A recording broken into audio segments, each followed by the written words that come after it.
Bonjour à tous et bienvenue dans cette vidéo. On va parler aujourd'hui motif de répétition et je vais vous montrer comment facilement on peut modifier un motif de manière plus ou moins intelligente sans avoir besoin de tout casser et le scénario de comment on peut modifier un motif qui est utilisé dans un composant. Donc on va voir les deux. Pour cela, on a un poteau tout simple ici.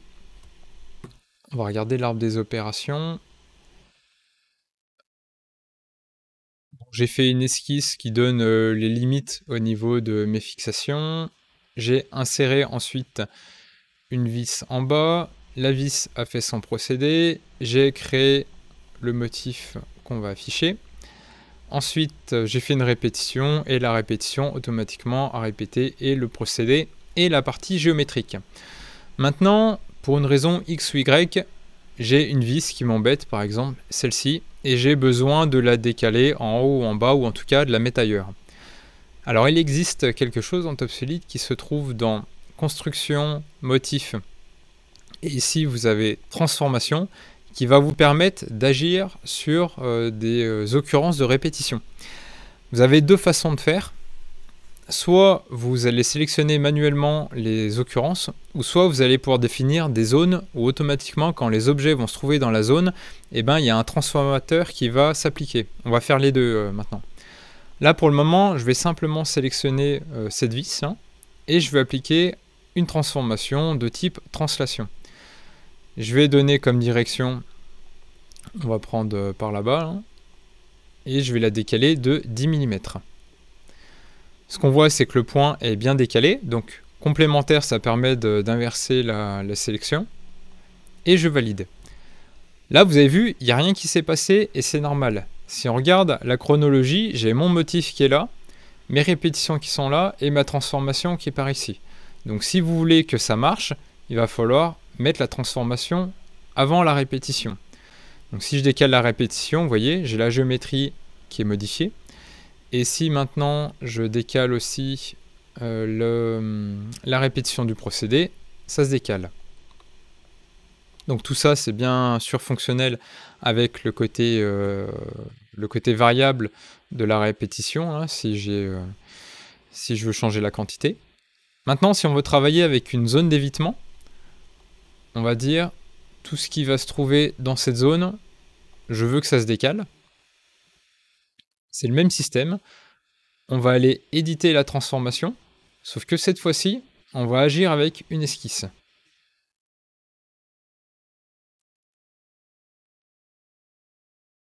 Donc là, ça a décalé l'élément. Si j'agis sur les quantités, que je passe sur 5 vis, vous voyez, automatiquement, dès que ça va rentrer dans la zone, ça va s'écarter. Et bien entendu, si j'agis sur ma zone, vous voyez, hop, ça se décale aussi. C'est pas mal, hein?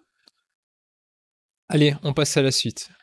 On imagine que maintenant, ça, on veut le faire à un niveau supérieur. On va rester à 3. Parce que tout ça, finalement, c'est un composant. Et on veut que quand on inclut le composant, on ait certains degrés de liberté, comme la possibilité d'enlever une occurrence de la répétition ou de pouvoir la décaler.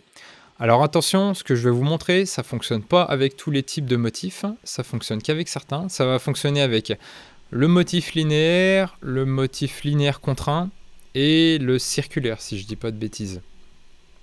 Alors pour ça, on va aller dans construction, motif, et on va aller dans modificateur de motif.